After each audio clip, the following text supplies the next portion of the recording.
Dear Julie, the clock here in my room has just struck 7, which means I have about an hour for writing this letter to you.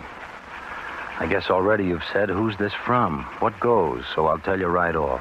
Remember Morton Blake? Speed Blake, they called me in high school. The guy who sat behind you in Algebra 2 and chemistry? Well, that was more than 7 years ago. And I'm writing to you because there's no one else in the world that I give a darn about. There never has been, Julie, since I saw you the first time. Well, I sure had other plans about you, and that's probably a surprise, too, because I never had the nerve to let you know I was alive before. But as it is with me now, this letter is all you'll ever know. A letter telling what a mess I've made of things, what a mess I've made of my life. You see, Julie, it's because I always decided too late what to do, because I always was a coward. That's why I never spoke up and told you back then what I thought about you until it was too late. And you married someone else.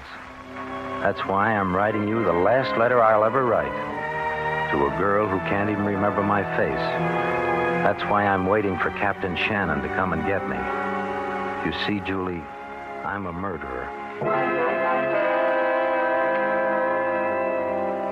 Yes, in just a little while, I'll see the squad car pull up outside, and then all the fumbling and mistakes will be over. But I want you to understand, that's all. Because it really was all her fault, Pauline's. Do you remember Pauline? She was that strawberry blonde who hated you so much. Of course, Pauline hated everyone. She was so sharp and mean and not like you. But when you got married, I married Pauline just to show myself that I didn't care. Just because she was there handy and you were lost. It was 5 long years we were clawing each other like 2 cats tied in a sack. Right up to that last night. She'd gone to a show alone. I picked her up afterwards. I was a little late, so she really began writing. She was in a fine... One thing after another. I tell you, I've just about had my fill, Mort. I've stood as much as I'm going to. As much of what? As much of what? Oh, look, Pauline, I worked late. I'm tired. Now, why don't you just sit there and be quiet? Yes, you'd like that, wouldn't you? You'd like it if I was deaf and dumb. But you won't shut me up, Morton Blake. When I want to talk, I'll talk. What are you stopping for? It's a boulevard stop sign. Oh, isn't that silly? It's almost 2 in the morning. There isn't a car in sight. Oh, Paulie, let me drive the car, will you? All right, sure. Take your time after I waited almost an hour in the cold. You don't care about anybody but yourself. Pauline. What? Look, let's stop kidding ourselves. Let's be honest for 5 minutes. Honest. You're a fine one to speak about being honest. I just wonder if it really was work that kept you tonight. After all, I know a couple of things. Forget all that, will you? And listen. What I'm trying to say is our marriage is finished. You know it and I know it. It was no good before we started. Yes. And whose fault was that, may I ask? I know what you were thinking of then. I know who you were mooning about. I know that. Oh, all right. But why should you and I go on? Why don't we just call the whole thing off? You've been working too hard, Mort. You're delirious. Do you really think I'd ever give you a divorce? Well, it's as bad for you as it is for me, Pauline. Why not? I got my reasons. But we're wasting our lives. You're still young and pretty, and you could get a much better deal. You think you could, too, don't you, Mort? Oh, I don't know. Well, just because you want your freedom so much, it's no go, see? Because I like to make you squirm, because I loathe and despise you. Do you get me, Mort? Yes, I get you. Pauline, let's don't talk anymore. Let's forget it. Look, you don't have to speed up just because we started... Look, a minute ago I was going too slow. You said... Never mind what I said. Stop going so fast. Well, I'm under the limit. Dry up. Mort will turn over. Oh, I said dry up. But, Mort, there's somebody on the road. Morton! Look out, you're going to hit him! You hit him. You hit him. You stay in the car, Pauline. Don't go, Mort. Maybe he's dead. Maybe. Just stay where you are. He's moving. Hey, mister. Mister, can you hear me? Oh, not your fault. Couldn't see me in the dark. Now, don't try to talk. Here, just hang on to me. I'll get you into the car. Good. Now, you're on your feet. Who are you, mister? Name Haggerty. Okay, Mr. Haggerty. Take it easy now, and I'll take you to a doctor. Yes. Doctor, quickly. Quick. He's passed out. Pauline, open the back door. Is he He's dead? alive. He's alive. Here. There now, if we hurry. We've got to get him to the hospital right away. Well, There's the result of your temper, Mort. My temper? Well, you know it wasn't my fault. He jumped right in front of the wheels. Not your fault. Not your He doesn't seem to think it was your fault either. Well, it wasn't. You saw. He ran out from the side without looking. Oh, sure, you're lucky. As usual, Mort. Lucky? What are you talking about? The streets are completely deserted. Well, it's late. What's so strange about that? Nothing. I mean, there weren't any witnesses. Well, that's right. No witnesses except him and you. Yes. That's right. Him and me. What's your hurry, Morton? What's my... Well, I've got to get him to a hospital. He may be dying. No, Mort, he's not dying. You don't have to hurry. He's dead. He's dead. She said it just like that. Like she was handing me a birthday present. I pulled the car to the curb and got into the back seat. The old man was sprawled across the cushions, his head twisted back. When I put my face down, there wasn't a whisper of any breathing on my cheek. I slipped my hand inside his coat, still as stone, not a flicker from his heart. I crawled back under the wheel and sat there thinking. Mort, Yeah, you know what you've done? yeah, he's dead. That means you're guilty of... What is it, Mort? Murder No, it's not murder. or manslaughter? And even manslaughter will mean prison. Won't it, Mort? Huh? I said manslaughter will mean prison, won't it? Prison? No, it wasn't my fault. You heard him say so. Yeah. If I testify that I heard, then you'll get off. Is that it? Why? Well, you'll have to testify, or else... Or else what, Morton? Or else I'll be sent up. There weren't any other witnesses. That's right, Morton. Hey, what are you trying to tell me? Mort, you must have imagined that poor man said it wasn't your fault. What? Because I didn't hear him say a thing. You're lying. You're lying, Pauline. You heard him. As soon as I put him in the car, he said it's not your fault. Can you prove it, Mort? Can I prove? This is what I've wanted, Morton. I'll have my freedom, but you won't have yours. You'll be that jailbird Speed Blake. And you'll have years and years and years to think about the other girls you used to know. Won't you, Mort? I looked at her. She had a thin smile on her lips. I got a crawling feeling at the back of my neck. I held onto the wheel so tight my knuckles began to ache. Well, Morton, what are you waiting for? What was I waiting for? What had I always waited for? Well, I Morton. began to think of something. A line my beloved wife's ran through my brain. No witnesses. There were no witnesses. Why wait, Mort?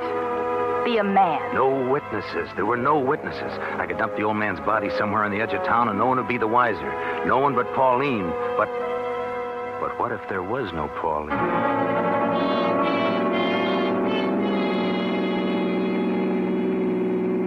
Where are you going? This isn't the way, Mort. Morton, look at that speedometer. I tell you, you're going the wrong way, Mort.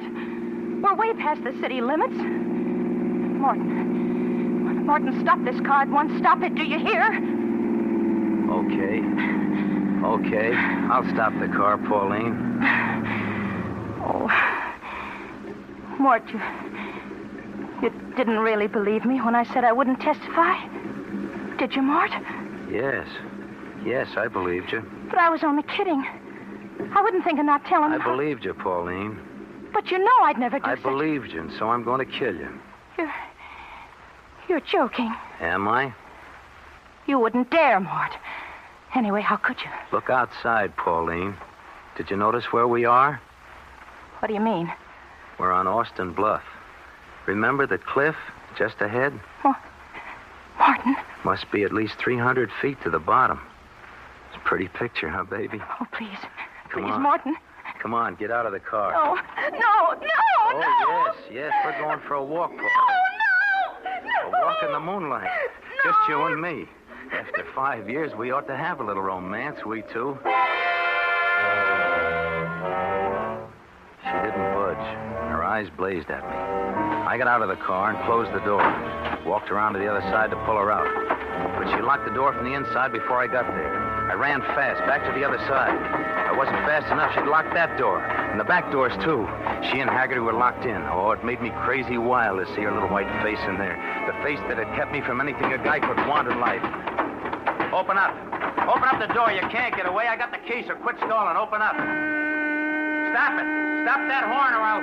Okay, I'll fix that. You won't keep that racket up long, sweetheart. Let's see now. Which is it? There. Got him. You see, Pauline? You'd be smart to come out and get it over with. I pressed my face against the glass. She was crouched down in the front seat. Her eyes watched every move I made. She was trapped and she knew it. I could see Haggerty in the back seat, his head still twisted back. His eyes were shut and his sprawled old body had a look of pain and surprise. Even wild like I was, I felt bad about him, but I had to hurry. Pauline was fooling with the lights, flashing them on and off. I fell around on the ground and I found a good solid rock. I picked it up and I showed it to her. Open up. This is your last chance or I'll smash the window. Okay, whatever you say, baby. Here we go. Now for that walk. No, don't. Come on. No, don't, Mort. Don't hurt me, please. Come don't on. hurt me. Come on, I'll stop that screaming. Mort. Now, I think it's a clear drop here. No ledge. You see that glow down there? That's water. Taylor Creek. Clear all the way down. Oh, you want to talk, huh? Okay, talk. You can even yell. No one will hear you now. You can't do this, Mort. I promise I won't hurt you. You're not the kind of person to kill. You can't do it, Morton. You can't do it. Can't I? No, please. You'd please. be surprised what I can Mort, do, Pauline. Please, let me. No, please. Stop it. Goodbye, Mort. baby. No. Goodbye. Sweet dreams. Yes, Julie, I did it. And when you get this letter, you'll be the only person who'll really know why. Who'll know that I'm only sorry that I didn't kill her sooner. All right, so you can't quite remember which guy I was, if I was the tall one or the red-headed one, or if you spoke to me when you saw me in the hall. That doesn't matter, to you or to me now. 5 years. 5 years I might have spent at least thinking about you. Well, it was done. I climbed back in the car. The clock on the dash said 20 after 2. I still had to get rid of the old man's body before daylight, so I started driving. When I came to a strip of forest along the road, I stopped my car and I got out. And right then, the beam of a spotlight pinned me in my tracks. I didn't move. I saw it was a cop. Hey, what you doing there? He started walking toward me, rolling his motorcycle. No parking anywhere along the highway, mister.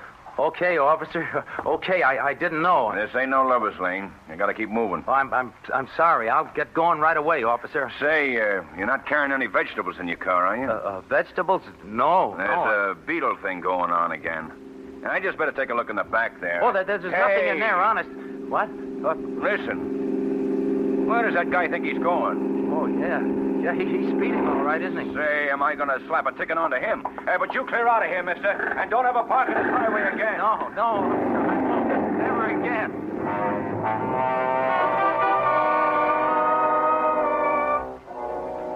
So I took another road and got back on Highway 99. By then, I felt jittery. I smoked one cigarette after another, and the sweat was rolling down my face.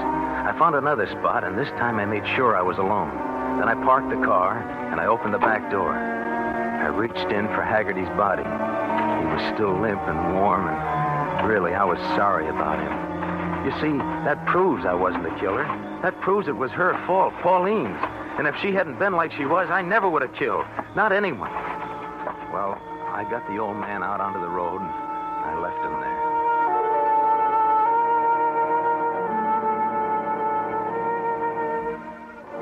Home, I put the car in the garage and looked it over to see that everything was okay. No blood on the seat. That was a break. The window was broken, of course, but I could fix that. There was mud on the tires, so I got out the garden hose and washed them down. Then I went into the house. I was pretty nervous. I knew I'd have to be on my toes for the next 3 or 4 days, so I took a couple of sleeping pills. They did the trick. I was asleep the minute my head hit the pillow.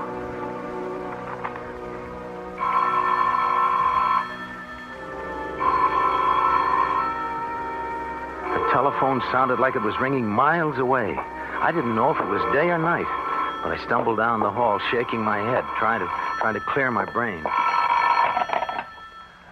Hello? Hello? Is this Morton Blake?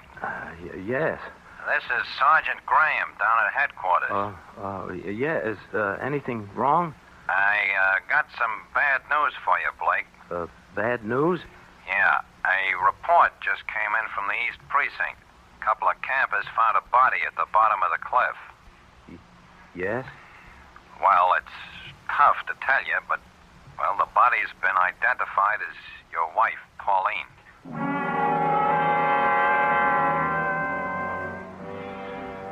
It looked like an accident.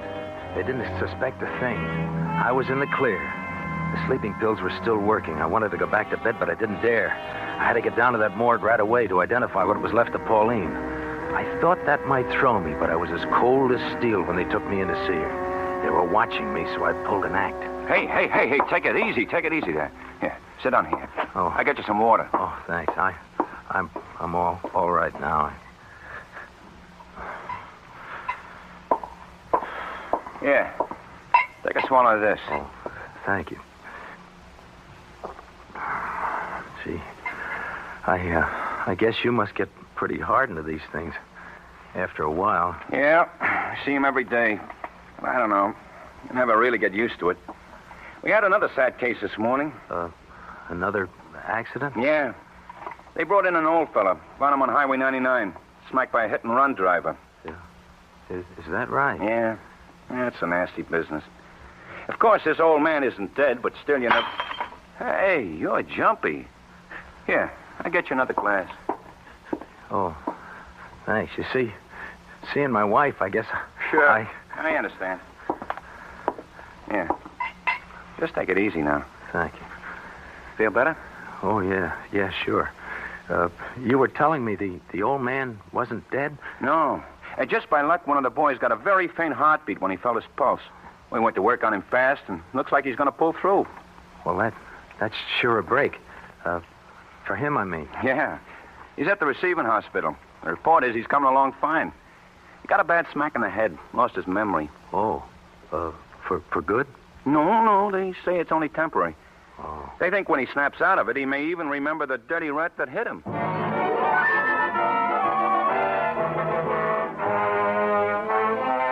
Haggerty was alive. Alive. Well, of course, I should have been glad. The poor old guy had never done anything to me. But I couldn't think that way then. Haggerty was alive, and he'd remember me. And he'd remember Pauline was with me. I almost gave up. I almost shouted, all right, I did it. I killed my wife. But something kept me fighting. Long enough to get out of there. Long enough to drive to the hospital where Haggerty was. It was an awful chance to take, but I couldn't stay away. I was just walking up to the desk to find out his room number. Blake. Aren't you Morton Blake? Yes, I am. I'm Captain Shannon from headquarters. I just saw you down at the morgue. Oh, yes, I didn't remember. Yeah, well, can't tell you how sorry I am about your wife. Oh, thank you very much, Captain. Funny running into you here. Yes, I thought I'd find out if I could get a room and take a rest for a few days. I feel pretty well shot. Yes, I can imagine. But I don't think you have a chance the way hospitals are crowded. You'd better get your rest at home. Get a friend to stay with you. Yes, I guess you're right, Captain. I'd drive you home, but I get called down on this hit-and-run case. Oh, the old man? The attendant at the morgue was telling me. He was? Oh, well, shouldn't talk to you about such things, the way you feel. Well, but it looks like it all turned out all right. The old man's only shocked, not even a bad bruise or broken bone.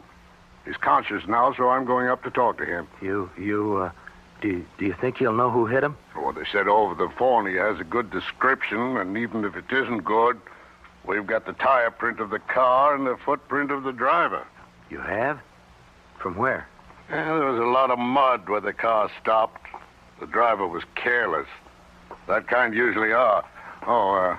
There's a doctor on the case now. Dr. Leeds. Yes? I was just going to walk up and talk to the old Haggerty. Oh, yes, I know. Did the nurse tell you he described the driver, Captain? He did? Yeah. I'm going to take it down and then make the arrest. Fine, but would you mind waiting about 2 hours? The old man's sleeping now, and rest is important to a man his age. Mine, Doctor? No. What's time to me? It's 2 hours more for the hit-and-run driver, whoever he is. to wonder just how smart he really was. And we know the answer.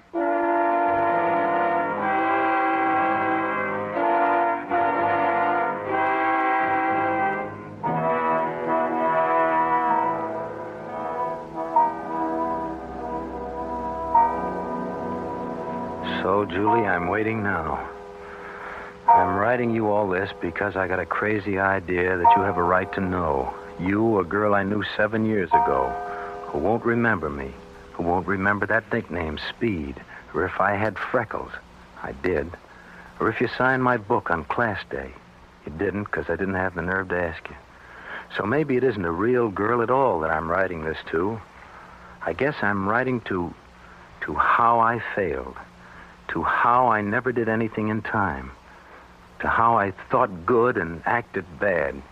You see, what I think you were adds up to how much I failed. I guess every guy in the world has someone like you, a girl in a blue dress. And success is having her now, not back a long way in the past. They drove up now. Captain Shannon and, yes, a couple of cops. And Haggerty, old Haggerty's walking. Okay. Well, I only got seconds to get ready for them. So goodbye, Julie. Goodbye.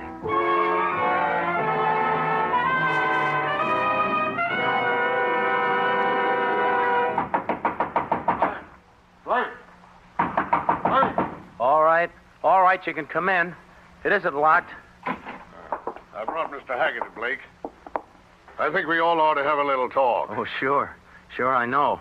This is the man, isn't it, Haggerty? Oh, yes, but I told you, Captain, it wasn't his fault. You told him. You told him what? Of course. I stepped out and you couldn't miss hitting me. But he left you there. You might have been dying, Haggerty. I know. He got scared. I don't blame him. I'm not going to make any charges, Captain, and that's that. Well, I guess that's all, Blake. All? All? You ought to be happy about it. But didn't he tell you about Pauline? About my wife? What about your wife? Well, that she was with me in the car? Last night? Your wife was with you? Haggerty! He didn't tell you? And now it's too late. Well, what's wrong with you, Blake? Somebody get some water. It's too late. I took cyanide when you drove up. It's too late. You see, I killed Pauline. But Haggerty never said... I know now. He didn't see her.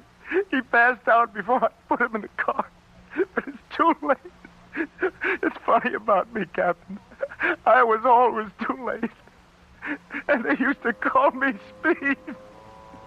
Oh, Speed Blake.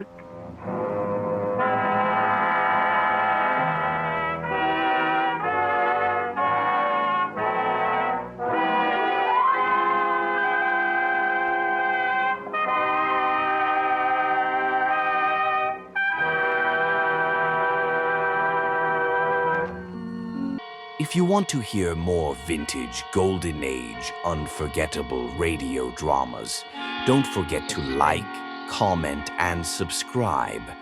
Share this audio classic with a friend, and come back soon for more timeless stories, right here on the Radio Classic Shows channel.